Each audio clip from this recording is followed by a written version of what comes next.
As we begin to drift gently into the story of the Srivijaya Empire, allow yourself to settle into a calm, comfortable space. Close your eyes if you wish, or simply let your mind soften, like a river slowing its course as evening falls. Today we will travel across the warm, tropical waters of Southeast Asia, to the islands and river deltas where one of history's most influential maritime kingdoms once flourished. We will explore not only the rise and fall of Srivijaya but also the daily rhythms of its people, the beauty of its architecture, and the intricate networks of trade and culture that connected it to the wider world. Srivijaya, whose name evokes images of shimmering waters and golden temples, emerges from the mists of the 7th century, around the year 650 CE. Its heart lay in the southern part of Sumatra, one of Indonesia's great islands, although its influence extended across the Malay Peninsula, the islands of Java and Borneo, and even as far as the coasts of Thailand and Cambodia. To understand Srivijaya, it helps to imagine a world dominated not by roads and railways but by the gentle rhythm of tides, the creak of wooden hulls on sunlit rivers, and the soft cries of tropical birds as they greet the dawn. In this world, waterways are not mere routes for travel. They are lifelines carrying spices, precious woods, metals and ideas across hundreds of miles of archipelago. The very name Srivijaya can be translated roughly as glorious victory or splendid conquest, suggesting an empire proud of its strength and achievement. Yet the story of Srivijaya is not only one of military prowess or political dominance. It is also a story of learning, of faith, and of the delicate balance between human endeavor and the natural world. Here, Buddhism flourished in grand monasteries, with monks traveling from distant India and China to study sacred texts. The empire became a center of knowledge where navigation, commerce, and spiritual life intertwined seamlessly. Trade forms the heartbeat of Srivijaya. Imagine the bustling ports, alive with the scent of cloves, camphor, and nutmeg. Ships glide into harbors lined with wooden warehouses and carved stone temples. Merchants and sailors from India, China, the Arabian Peninsula, and beyond converge in this meeting of worlds, exchanging goods and stories alike. Rice paddies ripple gently in the tropical breeze, while fishermen cast their nets into serene rivers and estuaries. Life moves with the rhythm of the tide, steady and predictable, yet full of subtle wonder. The geography of the region played a central role in the empire's development. The Strait of Malacca, a narrow channel between the Malay Peninsula and Sumatra, becomes the artery through which wealth and culture flow. Control of this strait allows Srivijaya to dominate maritime trade routes, securing prosperity that supports monumental architecture and vibrant communities. Forested highlands yield precious timber, while fertile river valleys sustain the empire's population. Nature and human ingenuity coexist here, shaping a civilization that is both adaptive and enduring. Srivijaya's political system reflects both pragmatism and cultural sophistication. Kings and nobles govern not solely by force but through alliances, trade agreements, and religious patronage. Buddhist monks, honored for their wisdom, advise rulers and oversee the construction of temples, often carved with exquisite reliefs that depict both divine tales and daily life. The common people, tending fields or crafting goods for trade, live in harmony with their environment, their routines both practical and rhythmic, echoing the slow, restorative pace of the islands themselves. Over the centuries, Srivijaya's influence touches far beyond its borders. Diplomatic envoys travel to the courts of China, while travelers like the Chinese monk Yijing record their experiences, noting the empire's devotion to Buddhist teachings and its careful attention to maritime law. Srivijaya becomes not only a commercial hub but a beacon of learning and culture, respected and admired by distant lands. Its legacy is etched in inscriptions, temple ruins, and the enduring memories of those who sailed its waters. As we drift further into this story, you may imagine the sun setting over tranquil harbors, painting the sky in shades of coral and gold. Boats bob gently in the calm waters, and the soft sounds of waves mingling with tropical night creatures lull the mind into contemplation.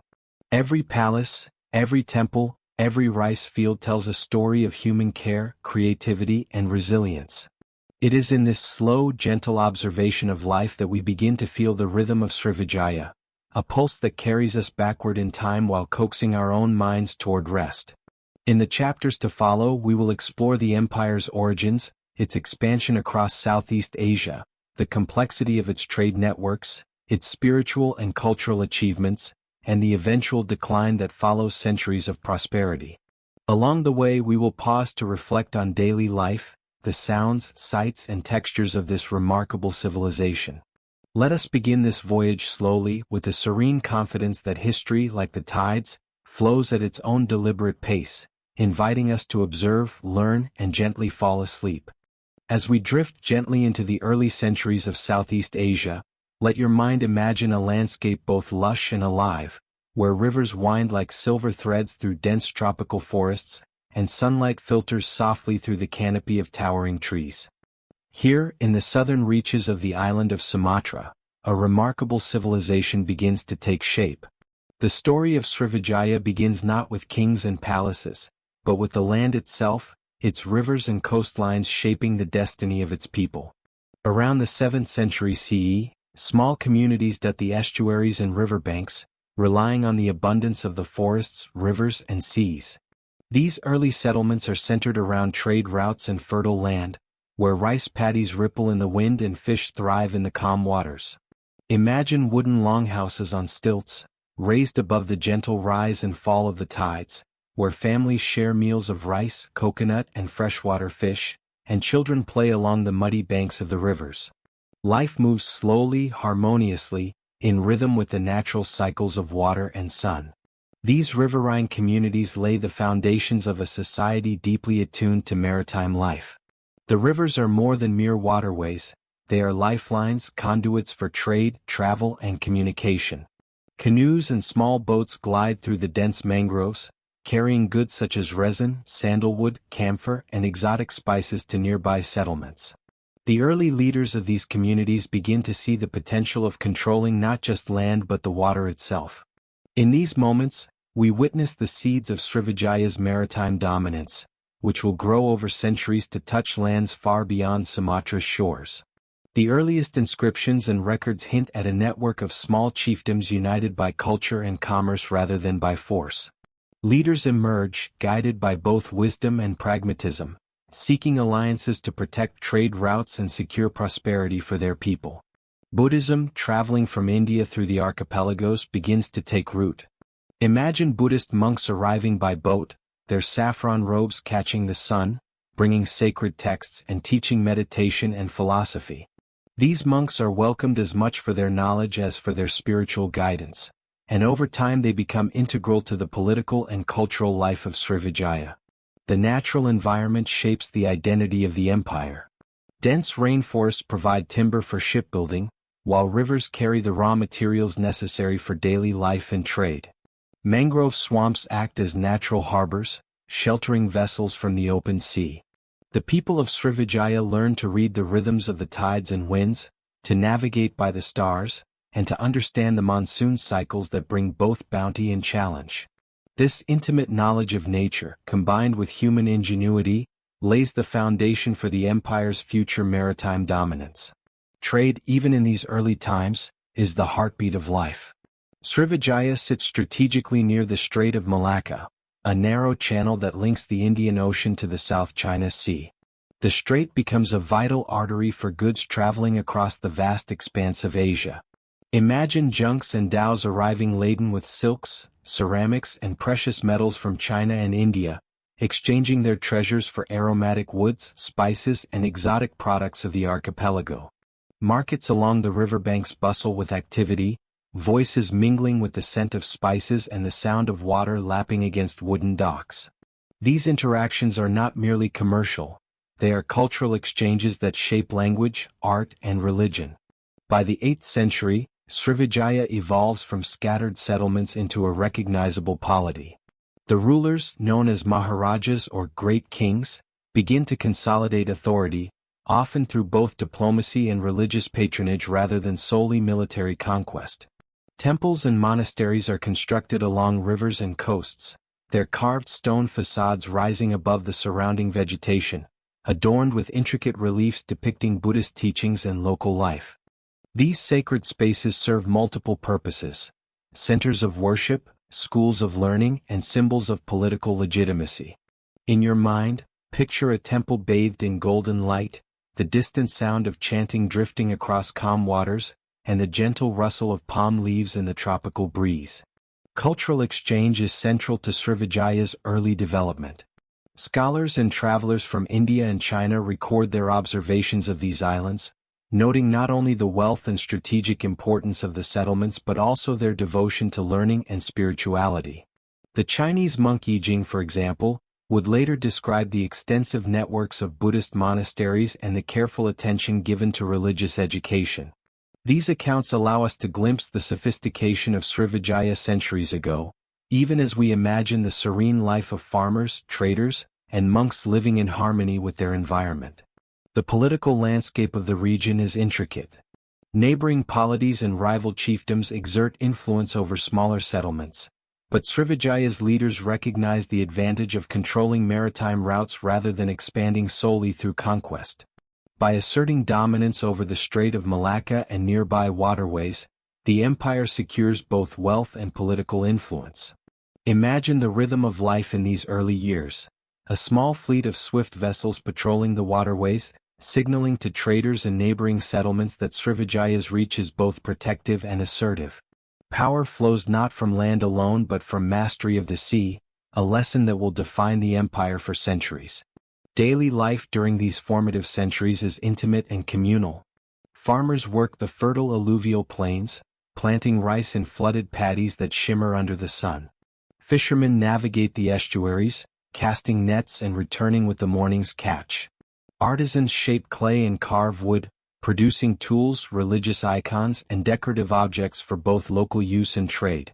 Monks teach literacy and philosophy, while children play beside rivers, learning both the skills of survival and the stories of their ancestors.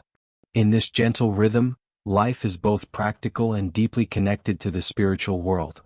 The integration of religion into daily life helps maintain social cohesion and moral guidance. Buddhist teachings, emphasizing compassion, mindfulness, and balance, resonate naturally with a society attuned to the cycles of nature. Temples are not distant monuments but living centers where daily rituals, education, and community gatherings occur. As we drift mentally along these riverbanks, imagine the soft echo of bells, the flickering light of lamps, and the slow, deliberate movements of monks guiding the community in reflection and meditation. By the end of the first centuries of Srivijaya's development, the empire is more than a collection of settlements. It is a thriving network of trade, culture, and spiritual life, stretching across the islands and coastal regions of Southeast Asia. The rivers and seas that cradle the settlements are both literal and symbolic lifelines, carrying goods, ideas, and people across vast distances. The empire's early leaders, guided by pragmatism, spirituality, and knowledge of the natural world, lay foundations that will support centuries of prosperity. As night falls over this imagined landscape, picture the sun dipping below the horizon, casting long shadows across the rice paddies and river estuaries. Wooden boats float silently in the water, their sails furled as fishermen prepare for rest. The scent of tropical flowers mingles with the earthy aroma of wet soil and river water. The gentle sounds of the forest, the distant call of birds, the rustle of leaves, invite the mind to slow, to observe, and to drift peacefully. In these serene moments, we feel the pulse of Srivijaya's early centuries, a civilization growing quietly, deliberately, in harmony with the rhythms of nature. In reflecting on these early origins, we recognize that Srivijaya's story is not just about power or conquest. It is about human ingenuity meeting environmental opportunity, about culture and faith shaping political life, and about the enduring influence of rivers, forests, and seas on human civilization. As we rest in the calm of this early world, let the story carry you gently forward, like a slow river, toward the expansions, challenges, and triumphs that will come in the centuries ahead. As we continue to drift gently through the early centuries of Srivijaya, imagine the archipelago bathed in morning light, the rivers glimmering like molten silver, and the air heavy with the scent of wet earth and tropical blooms. The settlements we have already envisioned begin to grow, guided by the vision of leaders who understand that mastery over waterways can transform a collection of villages into an influential maritime empire. This is the era when Srivijaya transitions from scattered communities into a formidable power, its influence stretching across islands and coastal regions, anchored by its control of trade and its deep engagement with cultural and spiritual life. By the late 7th century, Srivijaya emerges as a dominant force in the region. Its rulers recognize that the wealth of the archipelago is in its strategic position along maritime trade routes. The Strait of Malacca, a narrow but vital channel linking the Indian Ocean to the South China Sea, becomes the heart of this strategy. Imagine fleets of sleek wooden vessels, designed for both speed and cargo capacity, gliding silently through the strait. Their sails catch the monsoon winds, carrying spices, aromatic woods, and exotic products to distant markets, while returning with silk, ceramics, and knowledge from lands far beyond the islands. Control of these waters ensures not only economic prosperity but also political influence, as neighboring polities rely on Srivijaya's protection and access to trade. Trade in this period is more than commerce. It is a form of diplomacy, cultural exchange, and technological transmission. Picture bustling ports along Sumatra's rivers, where merchants from India, China, and the Arabian Peninsula converge. They trade cardamom and camphor, sandalwood and nutmeg, while sharing stories, scripts, and ideas. The languages of the archipelago absorb new words and phrases, while artisans adapt foreign techniques into local crafts. In this bustling interchange, knowledge travels alongside goods, creating a cosmopolitan environment that elevates Srivijaya beyond mere material wealth. Temples built in these port cities become centers of learning, where Buddhist texts are studied, copied, and preserved, attracting monks and scholars from across Asia. The rulers of Srivijaya understand the dual power of religion and politics. By patronizing Buddhism, they strengthen ties with Indian and Chinese powers and gain legitimacy both domestically and abroad. Temples are not merely religious spaces but symbols of statecraft, designed to demonstrate both devotion and authority. Picture the construction of a new monastery on the banks of a wide river, its stone walls adorned with carvings of lotus flowers and the life of the Buddha. Monks chant in quiet, melodic tones as workers carefully place each stone, the rhythm of their labor in harmony with the gentle lapping of the river. These sacred structures serve as anchors for education, diplomacy, and community life. Maritime expertise underpins Srivijaya's expansion. Navigators study the monsoon winds, the tides, and the currents, learning to read subtle signs in the sky and sea. Ships are constructed from durable timber sourced from local forests, reinforced with knowledge imported from India and China. Crews of skilled sailors manage both navigation and trade, ensuring safe passage through sometimes turbulent waters. Imagine the scene at dawn. A fleet sets sail, oars glinting in the soft morning light, sails catching the wind, carrying both cargo and the promise of distant contacts. Each journey strengthens Srivijaya's presence and consolidates its influence over regional trade networks. The political structure of the empire is both pragmatic and flexible. Rulers appoint local governors to oversee distant territories, balancing direct control with alliances and tribute systems. These relationships are often reinforced by strategic marriages, religious endowments, and shared economic interests. In your mind's eye, picture a riverbank meeting. Local leaders arrive in small boats, exchanging gifts and bowing in respect to envoys from the capital. Agreements are reached with quiet ceremony, emphasizing cooperation over confrontation. This network of alliances allows Srivijaya to extend its reach without overextending its resources, maintaining stability across a diverse and dispersed region. Srivijaya's influence is felt across the islands and peninsulas of Southeast Asia. On the Malay Peninsula, ports flourish under Srivijayan oversight, sending local products downriver to ships bound for distant lands. In Java and Borneo, Srivijayan merchants establish trading posts, ensuring that the flow of goods remains uninterrupted. Even distant polities recognize the empire's authority and seek to engage with it diplomatically. Imagine the soft clatter of coins being exchanged in a busy marketplace, the fragrance of spices drifting through narrow streets, and the gentle hum of multilingual conversation. Each transaction reinforces the empire's centrality in regional commerce. Cultural life thrives alongside commerce. Buddhist practices shape education, art, and governance. Monasteries function as centers for learning, translating, and preserving texts, while educating local elites in ethics, literature, and navigation. Festivals and religious ceremonies punctuate daily life, adding rhythm and structure to the community. Picture a riverfront festival at dusk. Lanterns floating on the water, the soft chants of monks mingling with the laughter of children, and the smell of incense blending with the tropical breeze. These moments of ritual and celebration reinforce social cohesion, reminding all who participate of the interconnectedness of spiritual and civic life. The empire's wealth also manifests in architecture. Wooden and stone buildings are constructed with careful attention to both utility and beauty. Temples rise above the rivers and estuaries, their tiered roofs and carved reliefs reflecting the harmony between human craft and natural surroundings. Palaces, though less frequently depicted in historical records, are imagined as centers of administrative and ceremonial life, filled with soft mats, polished wood floors, and the quiet shuffle of attendants moving through corridors lined with sacred objects.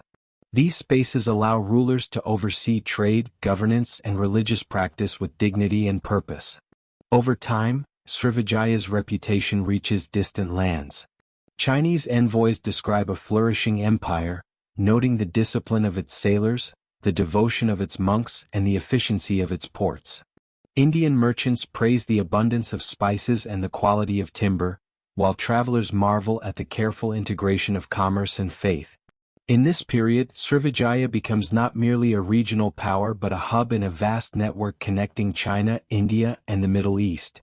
Each journey along the rivers and seas carries not only goods but the ideas, practices, and culture that shape civilizations far beyond Sumatra's shores.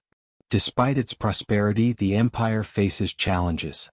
Monsoon cycles, storms, and occasional conflict with neighboring polities test the resilience of both rulers and citizens. Yet the strength of Srivijaya lies in its adaptability. The knowledge of winds and tides, the strategic diplomacy, and the cultivation of spiritual and cultural legitimacy allow it to navigate adversity with careful attention rather than impulsive action. Imagine a fleet sheltering in a calm estuary during a storm, the rain pattering gently on tarpaulins, sailors waiting patiently for safe passage, and the distant sound of monks chanting reassurance to the community. This patience and harmony with nature are hallmarks of Srivijaya's approach to power. By the 9th century, Srivijaya's dominance over maritime trade routes is secure. The empire has grown both in size and sophistication, with rivers and coastal cities interconnected by commerce, diplomacy, and shared cultural practices. Rice paddies and fishing villages sustain the population, while ports hum with activity, and monasteries nurture the minds and spirits of the young and the learned alike. The empire's early vision, centered on mastery of the sea, spiritual guidance, and cultural exchange, has matured into a stable, prosperous civilization capable of exerting influence across Southeast Asia. As evening settles over this imagined world, picture the rivers bathed in the soft glow of twilight, the sails of ships silhouetted against the fading sun, and the gentle murmur of monks reciting chants in distant monasteries. The air is fragrant with spices, flowers, and the earthy scent of the riverbanks. The people of Srivijaya move with calm purpose, tending to trade, ritual, and daily life with a steady rhythm.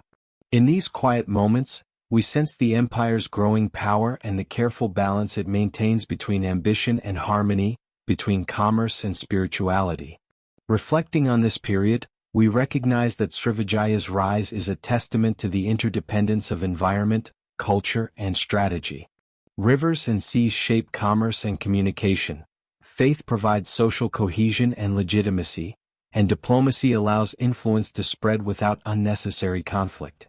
As we let our minds drift along these waterways, we feel the gentle pulse of a civilization on the rise, secure in its place within the currents of history, and inviting us to float alongside it in quiet observation and restful reflection. As we drift further along the gentle currents of history, imagine the world of Srivijaya at the peak of its power, where rivers and seas flow like silver ribbons, carrying the lifeblood of an empire that has mastered both commerce and culture. The landscape is a tapestry of lush tropical forests, winding estuaries and bustling port cities, all alive with the quiet energy of human endeavor in harmony with nature. It is a world where trade, religion, and daily life intertwine seamlessly, and where the pulse of the empire can be felt in every bamboo raft, wooden dock, and golden temple. By the 10th century, Srivijaya's maritime dominance is undisputed. Its fleets glide through the Strait of Malacca and beyond, ensuring that trade routes remain safe and prosperous. The empire's merchants and sailors are renowned for their skill, navigating by the stars and the monsoon winds, reading the subtle cues of waves and clouds with patient expertise. Imagine a convoy of ships setting out at dawn, sails catching the soft morning breeze, oars slicing through calm waters, carrying fragrant spices, resins, and precious woods to distant ports. Each vessel is not only a carrier of goods but also a vessel of culture, transmitting ideas, art, and knowledge across oceans. The economic vitality of Srivijaya rests on the rich natural resources of the archipelago. Fertile river valleys support expansive rice paddies, while coastal and estuarine waters provide abundant fish. Dense forests yield timber for shipbuilding and aromatic woods prized across Asia. From these resources, Srivijaya builds a network of thriving ports that facilitate commerce between India, China, the Arabian Peninsula, and beyond. Picture a port at dusk, the air filled with the mingling scents of spices, the soft creak of wooden vessels against docks, merchants negotiating the exchange of silk for camphor, and local artisans preparing goods for long voyages. The rhythm of life here is steady and purposeful, yet infused with a quiet elegance.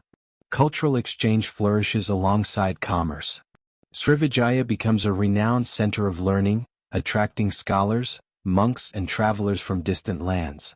Buddhist monasteries serve as hubs of education, preserving sacred texts, teaching meditation, and cultivating a deep understanding of philosophy and ethics. Monks travel from India and China, bringing knowledge of scriptures, astronomy, and navigation. Imagine a monastery perched on a riverbank. Golden light spills across carved stone reliefs depicting the life of the Buddha, the soft rustle of leaves blends with the chant of monks, and students gather to learn the language of sacred texts. These spaces are not merely religious centers. They are repositories of wisdom, shaping the intellectual and spiritual life of the empire. Religious devotion permeates everyday life. Temples and monasteries are built with meticulous care, often along rivers where the reflective waters mirror tiered roofs and carved stone walls. Buddhist practices guide ethical conduct, social cohesion, and political legitimacy. Picture a morning ritual at one such monastery. Incense rising in gentle spirals, the melodic hum of chants, monks moving gracefully in meditation, while children and villagers observe respectfully. The rhythm of prayer and study provides a stabilizing structure to society, anchoring communities in shared values and spiritual reflection. Srivijaya's political system is sophisticated, balancing central authority with regional autonomy. The emperor or Maharaja governs through appointed governors, local leaders, and strategic alliances.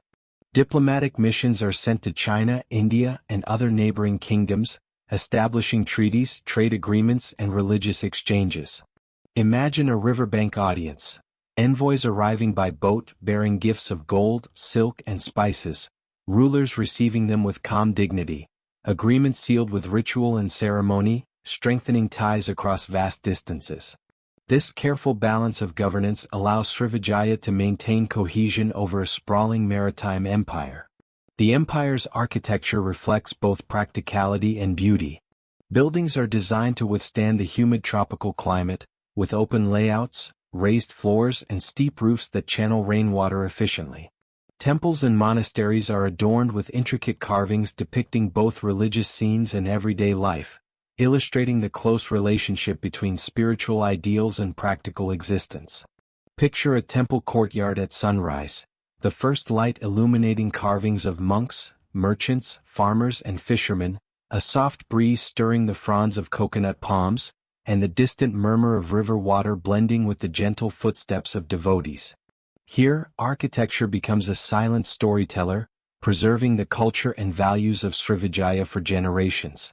Trade networks extend far and wide, linking Srivijaya to the greater Asian world.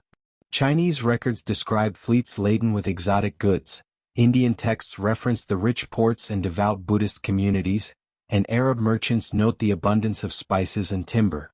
Srivijaya serves as a hub where East meets West, connecting not only goods but ideas, languages, and art. Imagine the daily flow of people at a port: traders haggling over prices, scholars exchanging knowledge, sailors preparing for long voyages, and artisans crafting wares for foreign markets. Every interaction reinforces the empire's central role in a vast, interconnected world. Daily life within Srivijaya is a blend of work, ritual, and community. Farmers tend rice paddies, fishermen cast nets into calm rivers, and artisans carve wood or mold clay for trade. Villagers gather for festivals, religious ceremonies, and market days, creating a sense of rhythm and continuity. Picture a festival at twilight. Lanterns float on the river, music from stringed instruments drifts through the streets, children laugh as they chase each other among market stalls, and monks lead prayers for peace and prosperity. Life moves at a deliberate pace, attuned to natural cycles and communal traditions. Education and literacy flourish alongside trade and religion. Monks teach reading, writing, and philosophy, ensuring that knowledge is preserved and transmitted across generations. Scholars translate texts from Sanskrit and Chinese into local languages, enabling the spread of both religious and practical knowledge. Imagine a scholar seated under the shade of a banyan tree, carefully copying a manuscript, the soft rustle of leaves above blending with the gentle flow of the river nearby. This quiet dedication to learning reflects the empire's respect for wisdom and its recognition of knowledge as a cornerstone of civilization. Srivijaya's influence is not limited to material wealth or cultural achievements. Its mastery of maritime law, navigation, and diplomacy establishes standards followed by neighboring polities. The empire demonstrates that power need not rely solely on military conquest but can be rooted in knowledge, trade, and spiritual authority. Picture a calm river at dawn. Small boats carrying merchants and scholars, their movements coordinated yet gentle, reflecting the underlying order that sustains the empire's reach and reputation. Through patience, skill, and foresight, Srivijaya maintains a delicate balance between ambition and harmony. Despite its successes, the empire faces challenges. Storms, shifting monsoons, and occasional conflicts with rival states test the resilience of both leaders and citizens. Yet Srivijaya endures, guided by the accumulated wisdom of centuries and the integration of spiritual principles into governance. Imagine a fleet taking shelter in a quiet estuary during a sudden storm, the sails lowered, the crew patient, and the distant sound of monks chanting reassurance to the community. Here, the interplay of human agency and natural cycles demonstrates the careful, adaptive strategy that has defined Srivijaya's rise. As night falls across the archipelago, envision the rivers bathed in silver moonlight, wooden vessels drifting silently, and the gentle hum of life continuing in towns, ports, and temples. The fragrance of tropical flowers mingles with the scent of wet earth and spices, carrying a sense of calm and continuity.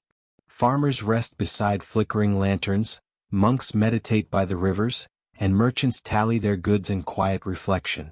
In these serene moments, the empire's achievements feel both grand and intimate, a civilization thriving in harmony with the world around it. Reflecting on Srivijaya at its height, we see the interplay of trade, spirituality, and governance creating a civilization that resonates across centuries. Its ports are hubs of commerce and culture, its rivers are lifelines, its temples are centers of learning, and its people move in a rhythm that blends labor, faith, and reflection. As we let our minds float gently through these waters, we sense the empire's quiet strength and enduring legacy, carrying us forward into the next chapter of its story, the challenges and transformations that will emerge in the centuries to follow. As we continue to drift softly along the currents of history, let your mind envision Srivijaya not only as a maritime empire but as a civilization of subtle elegance, where daily life and culture are deeply intertwined with the rhythms of nature and the patterns of trade. Imagine the warm, humid mornings over Sumatra's river valleys, where the sunlight glimmers across water that carries both boats and stories. This chapter focuses on the cultural achievements and the gentle cadence of daily life that defined Srivijaya at the height of its influence. The empire's prosperity is mirrored in its vibrant urban centers. Port towns, situated at the confluence of rivers and the sea, are hubs of activity and subtle beauty. Imagine wooden warehouses lining the riversides, their high ceilings allowing for ventilation and the storage of fragrant spices, aromatic woods and woven textiles. The sound of merchant voices blends with the soft lapping of water against hulls and the calls of birds perched in nearby trees. Streets are narrow yet orderly, flanked by homes with raised floors to guard against seasonal floods, each structure carefully designed to harmonize with the environment. In these towns, life flows with quiet purpose, a rhythm that allows both commerce and contemplation to coexist peacefully. Srivijaya's architectural accomplishments extend beyond mere practicality. Temples and monasteries, often constructed along rivers for ease of access, are adorned with intricate carvings depicting Buddhist cosmology, local flora, and scenes of daily life. Imagine standing in a temple courtyard at dawn, the first rays of sunlight illuminating reliefs of monks engaged in meditation, traders conducting business, farmers tending rice paddies, and fishermen casting nets. The carvings are not merely decorative. They are narrative, conveying moral lessons, cultural values, and the unity of spiritual and worldly life. Each stone, each carving, tells a story of a society deeply reflective of its surroundings and its beliefs. Daily life in Srivijaya reflects this integration of the practical and the spiritual. Farmers work the fertile alluvial plains, planting and harvesting rice in paddies that shimmer in the tropical sunlight. Fishermen navigate estuaries, casting nets and hauling in catches that sustain both local communities and distant markets. Artisans craft goods for trade, pottery molded with precision, wooden carvings detailed with motifs drawn from both local myths and imported artistic traditions, and textiles dyed with natural pigments from the forests and rivers. Children play along riverbanks, learning to swim, fish, and navigate boats from an early age, absorbing both practical skills and stories of their ancestors. Religious practice is deeply woven into the rhythm of daily life. Buddhism, which arrives from India via maritime routes, finds fertile ground in Srivijaya. Monks not only lead rituals but also teach literacy, philosophy, and ethical conduct. Communities gather at monasteries for ceremonies, festivals, and meditation, creating a shared sense of identity and continuity. Imagine a gentle morning in a riverside monastery, incense curling upward in delicate spirals, the soft cadence of chanting mixing with birdsong, and students sitting quietly on mats, absorbing lessons in scripture, morality, and meditation. This integration of education and spiritual practice ensures that cultural knowledge is preserved, nurtured, and passed on through generations. Art and literature flourish under the patronage of Srivijaya's rulers.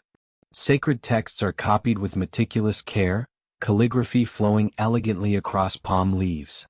Illustrations accompany these manuscripts, depicting stories of the Buddha, moral parables, and historical events, blending aesthetic beauty with intellectual instruction. Imagine a scholar seated beneath a canopy of trees, the sunlight flickering across a manuscript as his brush traces delicate characters, while the distant hum of river life provides a serene accompaniment.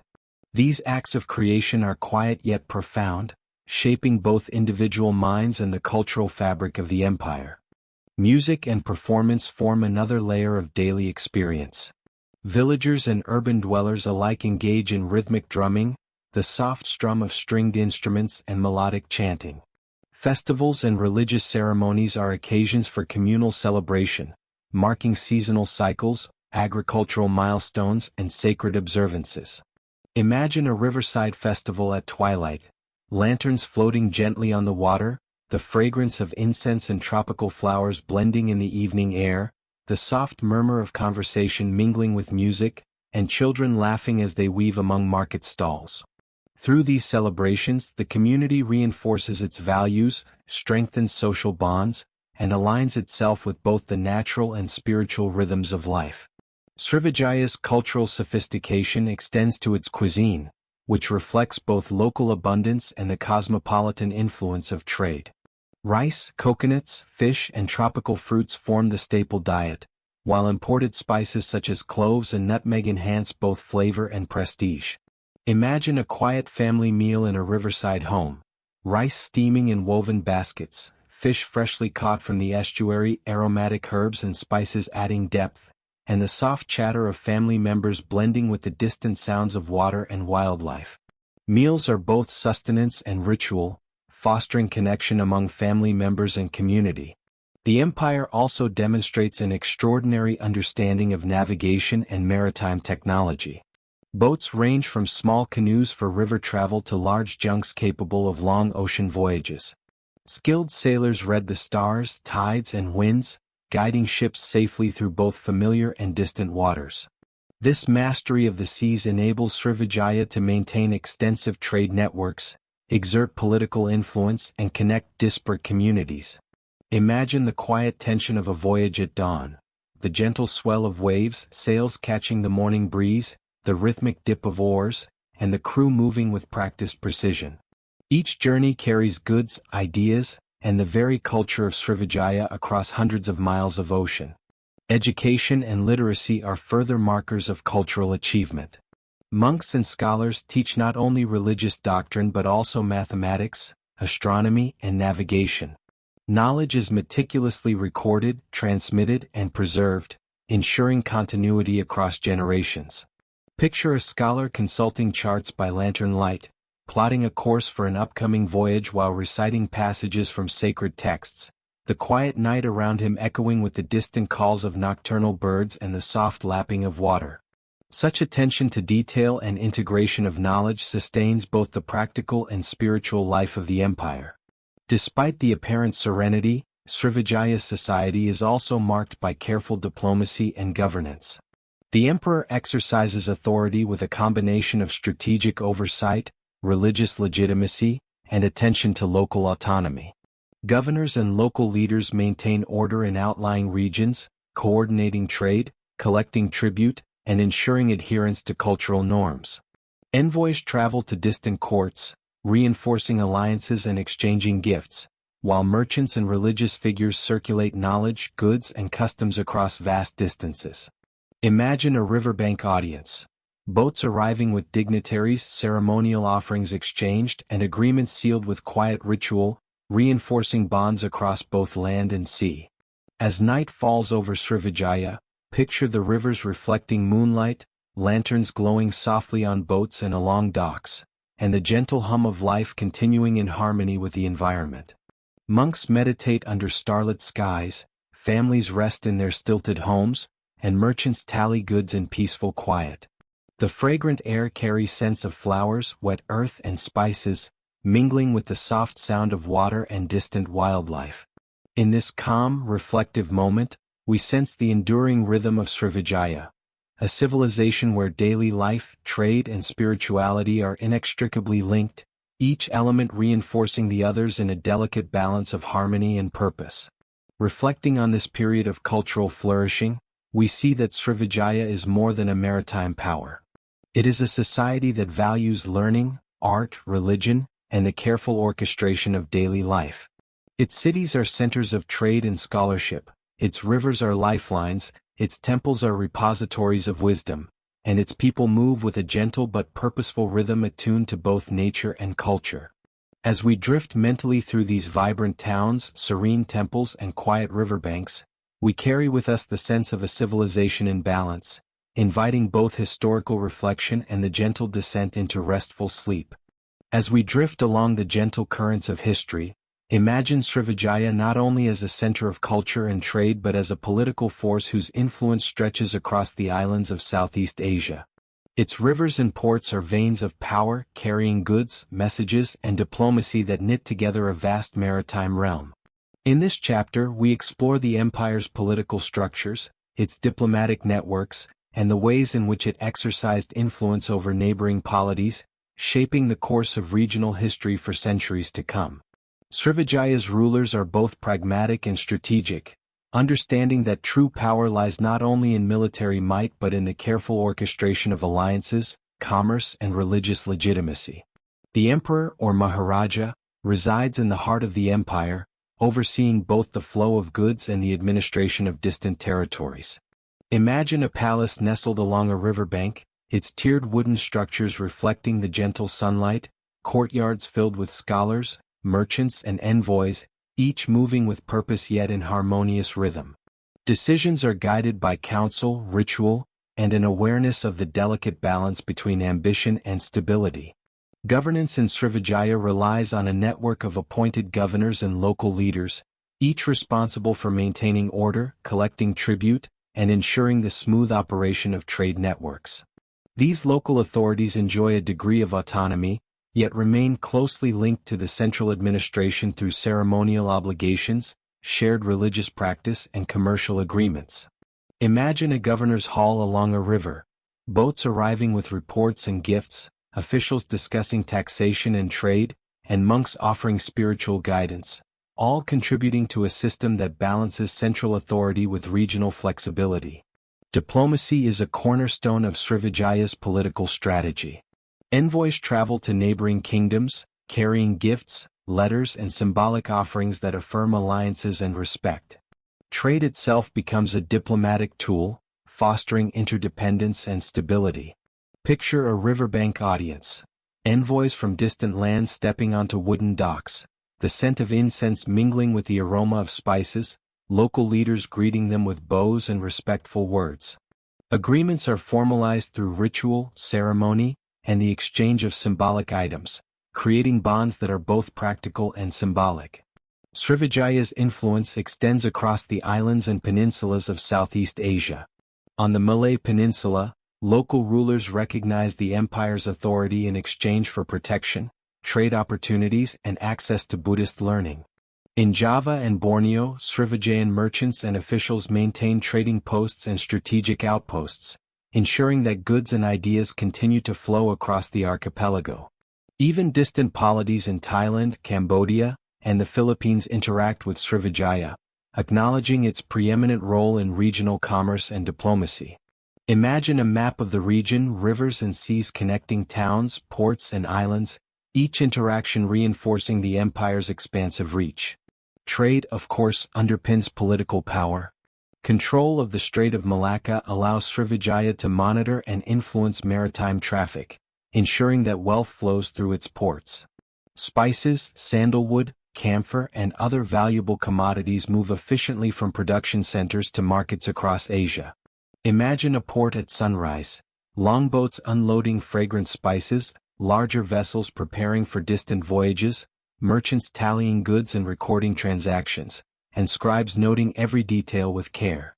This economic mastery provides both material prosperity and political leverage, enabling Srivijaya to negotiate from a position of strength while maintaining a reputation for fairness and reliability. The empire's political power is further reinforced by religious patronage. Buddhist monasteries serve as centers of learning, moral guidance, and community organization. By supporting these institutions, rulers enhance their legitimacy and strengthen ties with both local populations and foreign powers.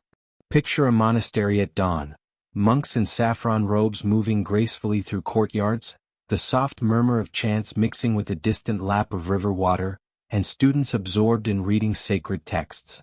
These spaces are not merely religious. They are instruments of governance, shaping ethical norms and reinforcing the social hierarchy. Srivijaya's rulers also employ subtle strategies to manage conflict and ensure stability. Military forces, while not the empire's primary focus, are maintained to protect trade routes, defend borders, and project authority when necessary.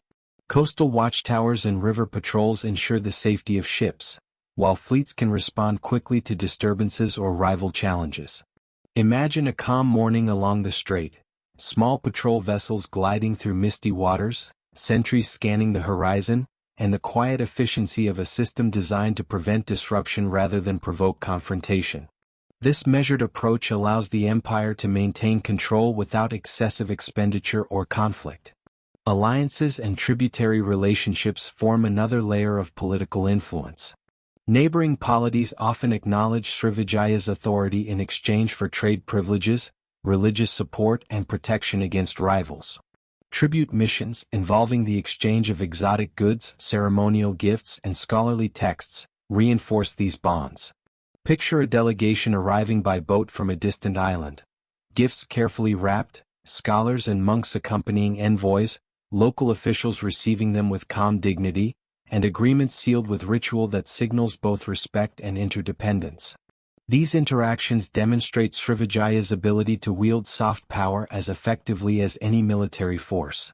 Cultural diplomacy complements political and economic influence. Srivijaya's commitment to Buddhism, education and artistic achievement creates an aura of prestige that attracts scholars, monks and travelers from across Asia. Chinese records describe the empire as a model of order, prosperity, and spiritual devotion. Indian texts reference its vibrant ports and flourishing communities. Arab merchants note both the abundance of goods and the civility of trade practices. This reputation enhances political leverage, enabling Srivijaya to engage with distant powers on equal footing. Imagine a serene riverfront audience, foreign envoys observing religious rituals, traders negotiating in calm marketplaces, and scholars exchanging texts and ideas, all reinforcing the empire's image as a center of civilization. Daily life in the political centers reflects this balance of governance, commerce, and spirituality. Courtyards and markets hum with activity, yet the pace is measured and deliberate. Officials maintain records of trade, taxation, and legal matters, while monks provide ethical guidance and education. Farmers, fishermen, and artisans continue their routines, their work integrated into the larger system that sustains both prosperity and social cohesion.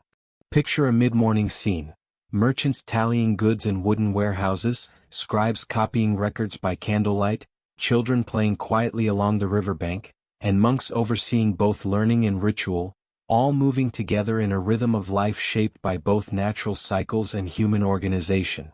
Srivijaya's political stability is not absolute. Challenges arise from natural forces, rival states, and internal disputes.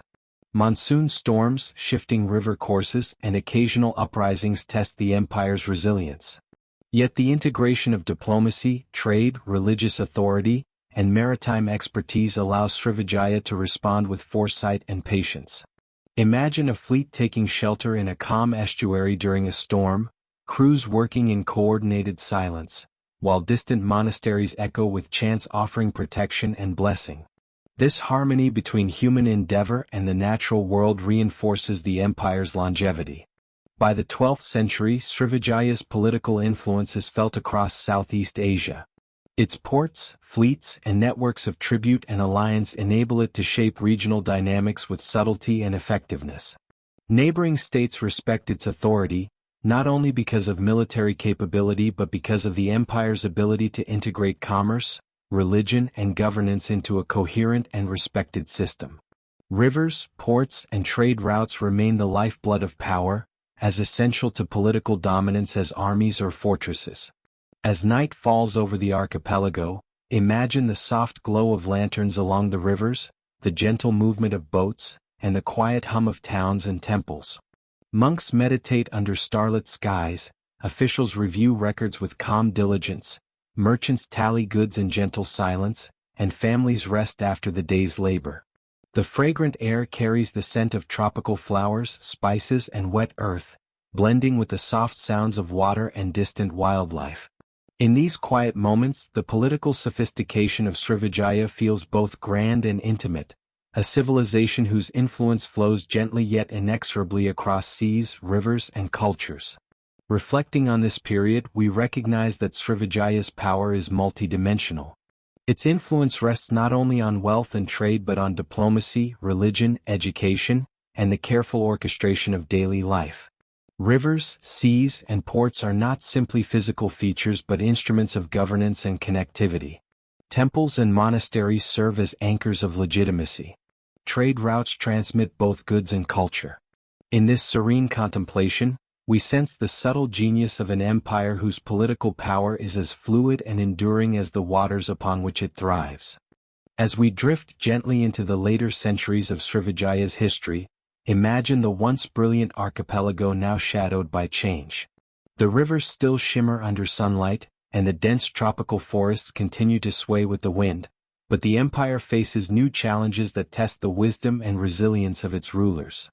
This chapter invites you to observe, with calm reflection, the gradual shifts in Srivijaya's fortunes, the pressures from rivals and distant powers, and the enduring legacy of an empire that once dominated Southeast Asia's seas and rivers. By the 13th century, the geopolitical landscape of the region is transforming. Srivijaya's long-standing control of maritime trade is challenged by emerging powers, including the kingdoms of Java, Sumatra's inland polities, and foreign traders seeking new routes and opportunities. Imagine a fleet of ships gliding silently through the Strait of Malacca, once unchallenged, now carefully navigating waters patrolled by rival forces. The wind carries the scent of spices, the soft creak of timbers against tides, and the quiet awareness that the empire's dominance is no longer absolute. The mastery of seas that once defined Srivijaya is now tested by competition, shifting alliances, and the unpredictable forces of nature. Natural challenges also press upon the empire. Monsoon patterns fluctuate, rivers shift course, and coastal erosion alters harbors that once thrived. Farmers contend with unpredictable rains, while fishermen navigate treacherous estuaries. Imagine a calm morning suddenly giving way to storm clouds, winds bending coconut palms, and waves lapping higher against the riverbanks.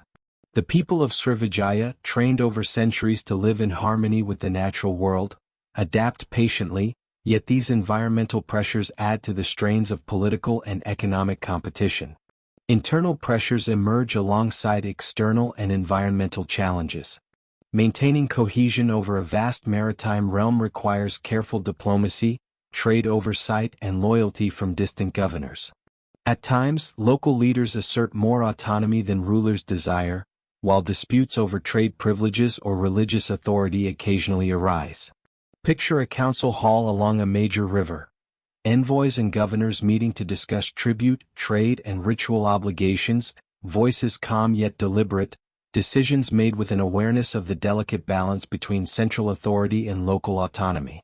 These negotiations are subtle exercises in governance, reflecting both the strengths and vulnerabilities of Srivijaya's system. Despite these challenges, the cultural and spiritual life of the empire continues to flourish. Monasteries and temples remain centers of learning, scholarship, and meditation, preserving Buddhist texts, ethical teachings, and practical knowledge. Picture a monastery at dawn, monks chanting softly, the aroma of incense mingling with river mist, students copying manuscripts carefully, while traders and scholars pass quietly through courtyards, exchanging ideas and guidance. Even as political power wanes, Srivijaya's intellectual and spiritual contributions continue to ripple outward, influencing neighboring kingdoms and future generations. Trade, though contested, remains a cornerstone of the empire's vitality.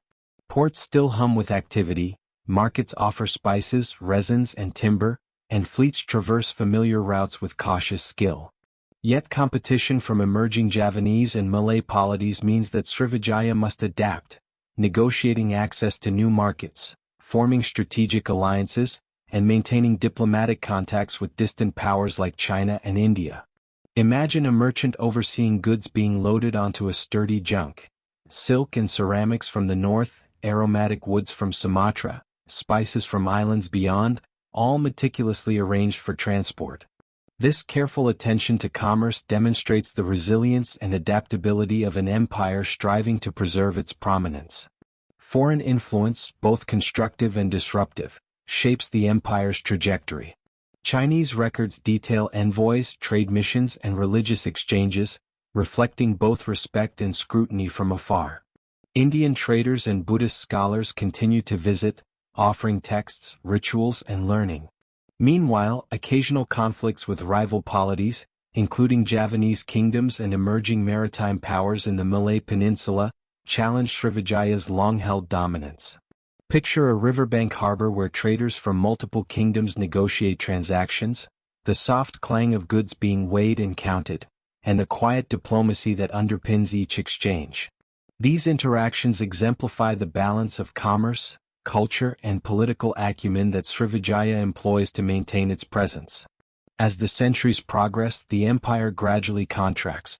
Its territory diminishes as inland kingdoms assert control, coastal ports change hands, and the once monopolized trade routes become more contested. Yet even in decline, Srivijaya leaves an indelible mark. Its rivers, harbors, and ports remain vital arteries for commerce. Its monasteries preserve centuries of Buddhist scholarship.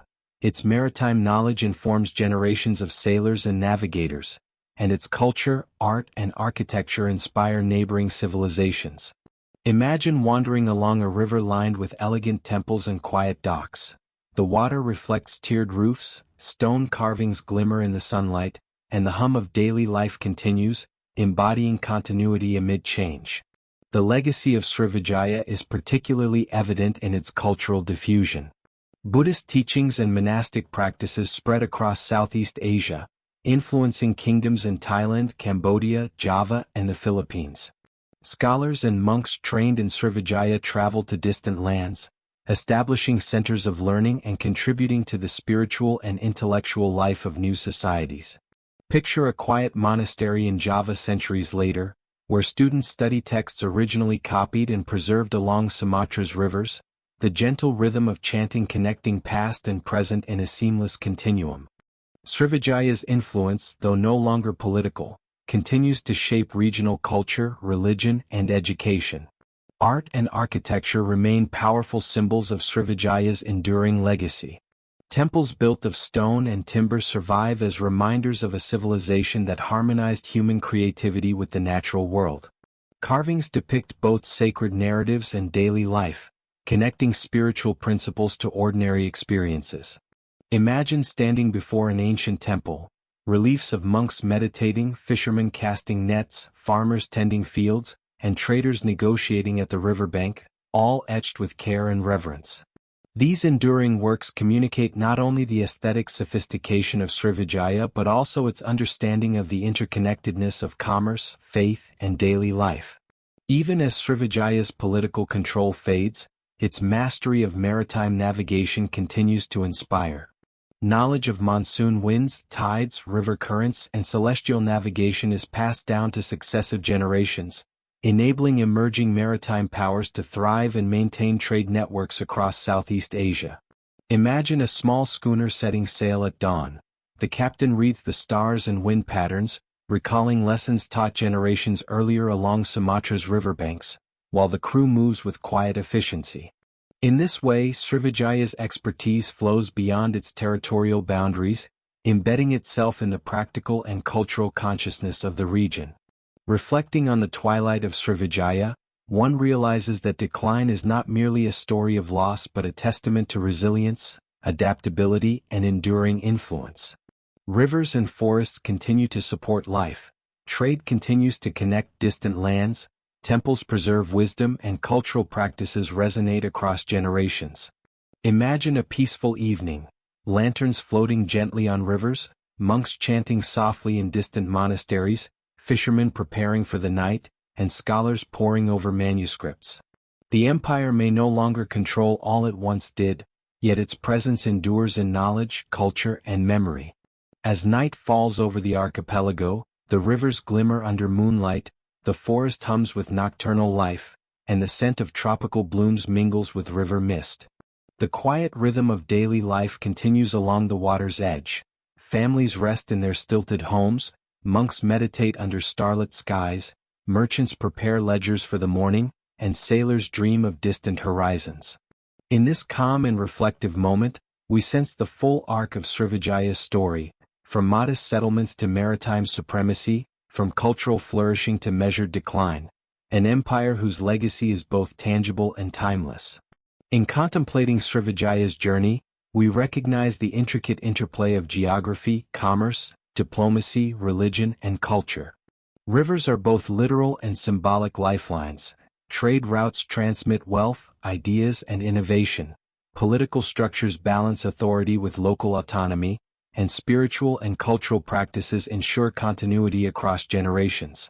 Even as the empire fades from political prominence, Its influence resonates across Southeast Asia, a quiet reminder that civilizations endure not only through conquest but through knowledge, culture, and adaptation. As we drift gently to the end of this chapter, let the serene imagery of rivers, forests, temples, and ports guide your mind toward reflection and rest. The story of Srivijaya, with its triumphs, challenges, and enduring legacy, invites calm contemplation. Its history flows onward like the waterways that sustained it, a continuous current linking past and present, trade and culture, power and spirituality, and ultimately the human experience itself. As we drift slowly through the currents of history, our minds arrive at the final chapter of the Srivijaya Empire's long and mesmerizing story. The rivers still glisten under gentle sunlight, and the dense tropical forests sway softly in the breeze, yet the political power of Srivijaya has faded into history. Even so, the influence of this maritime civilization endures, not in armies or dominion, but in culture, religion, knowledge, and the patterns of human life that ripple far beyond the archipelago. In this chapter, we reflect upon the enduring legacy of Srivijaya, a legacy that continues to shape Southeast Asia, maritime trade, and the collective memory of civilizations for centuries. Srivijaya's influence stretches far beyond the islands of Sumatra. Its mastery of maritime navigation, trade networks, and riverine transport left an indelible mark on subsequent polities in the region. Imagine the long, winding rivers connecting inland settlements with coastal ports, vessels gliding along their waters as sailors read the monsoon winds and follow celestial cues. This knowledge of navigation, passed down through generations, becomes a cornerstone for other maritime powers. From Java to the Malay Peninsula, from Borneo to the Philippines, seafaring traditions carry the techniques, insights, and disciplined practices pioneered by Srivijaya's sailors. The empire's expertise, quietly transmitted over centuries, helps shape the very lifeblood of regional commerce. The cultural and spiritual contributions of Srivijaya are equally profound. Buddhist monasteries, once vibrant centers of scholarship, education, and ritual, influenced countless neighboring kingdoms.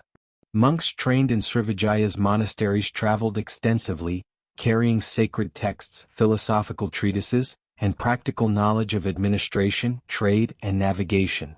Imagine a serene morning in a temple courtyard on Java. Monks unrolling ancient palm leaf manuscripts, chanting in measured cadence, and guiding students through lessons in ethics, meditation, and history. These acts, repeated over generations, ensure that the wisdom and values of Srivijaya resonate long after its political power has waned. Art and architecture, too, preserve the essence of Srivijaya. Temples and monuments, carved with intricate reliefs of both spiritual and everyday life, remain as silent storytellers across the islands. Picture a temple along a riverbank at dawn, the sunlight softening stone carvings of monks in meditation, fishermen casting nets, and merchants arranging wares along wooden docks. These structures reflect not only technical skill but also the integration of spiritual ideals with ordinary life, reminding us that Srivijaya's culture was simultaneously practical, artistic, and contemplative. Even in ruins, these temples convey lessons about resilience, harmony, and human ingenuity.